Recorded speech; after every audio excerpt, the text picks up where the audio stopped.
बात इस वक्त की सबसे बड़ी खबर के साथ। भूकंप के बाद वेनेजुएला में आपातकाल का ऐलान कर दिया गया है। वेनेजुएला के कई शहरों में भूकंप से भारी तबाही मची है।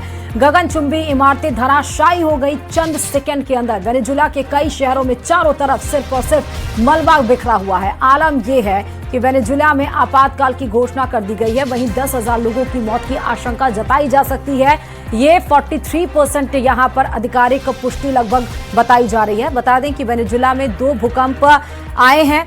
पहला जो भूकंप था उसकी जो तीव्रता थी वो 7.2 थी और उसके बाद जो दूसरा भूकंप 39 सेकंड के बाद आया उसकी तीव्रता 7.5 सेकंड थी। एक तरफ तो धुएं का गुब्बार ही बस नजर आया था, लोगों के सामने अंधेरा सा छा गया था। वेनेजुएला सरकार ने लोगों से अपने घरों में ना जाने की अपील की है। वहीं लोगों से पूरी सावधानी बरतने के साथ ही इमारतों से दूर रहने की भी अपील की है। सरकार ने बताया कि सुरक्षा बल, चिकित्सा सेवाएं, सिविल प्रोटेक्शन की टीम पूरे देश में राहत और बचाव कार्य में जुटी हुई है। वेनेजुएला के कई शहर भूकंप के बाद तबाही की मार झेल रहे हैं। अपने आशियानों, अपने अपनों को भूकंप में खोने से लोग सदमे में हैं और उनका रो रो कर बुरा हाल है। वेनेजुएला के कार्यवाहक राष्ट्रपति डेल्सी रोड्रिगेज ने जानकारी दी कि भूकंप से कई राज्य बुरी तरह से प्रभावित हुए हैं। राजधानी काराकास में इमारतें गिरी हैं। गुआरा में भारी तबाही हुई है। एक के बाद एक भूकंप आने से वेनेजुएला में इमारतें खंडहर बन चुकी हैं। वहां से जो वीडियो लगातार सामने आ रहे हैं उन्हें देखकर पहचान पाना मुश्किल हो गया है कि कहाँ कभी यहाँ कोई इमारत हुआ करती थी। युद्ध स्तर पर वेनेजुएला में रेस्क्यू ऑपरेशन जारी है। मलबे के बीच से लोगों को लगातार बाहर निकाला जा रहा है।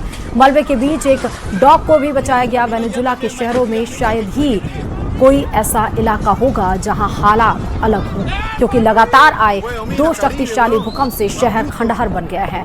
जिसने भी इन तस्वीरों को देखा उनके रोंगटे खड़े हो गए हैं। वेनेजुएला में कितनी तबाही मची और भूकंप कितने शक्तिशाली थे इसका अंदाजा इसी बात से लगाया जा सकता है कि वहां आशंका है कि 10,000 लोगों ने अपनी जान गंवा दी। आशंका तो ये भी है कि 1 लाख मौत, 33%, 1 लाख मौत भी यहाँ पर हो सकती है। ये शुरुआती आंकड़ा समझ में आया है जिसकी अभी तक फिलहाल आधिकारिक पुष्टि नहीं हुई है।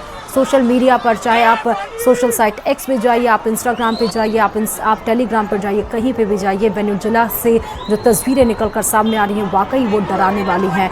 लोग अपनों को, अपने लोगों को, अपने पालतू जानवरों को लेकर बस किस तरह से बेतहाशा भागने की कोशिश यहाँ पर करते हुए नजर आ रहे हैं। धुएं का गुब्बार, जहाँ पर खड़ी खड़ी बड़ी बड़ी गगनचुंबियाँ थी, इमारतें थे, वो चंद सेकंड के अंदर धराशायी हो गए। पता नहीं चल रहा है कि यहाँ पर पहले कोई एक इमारत रहती थी जिसमें काम होता था या जिसमें लोग रहते थे।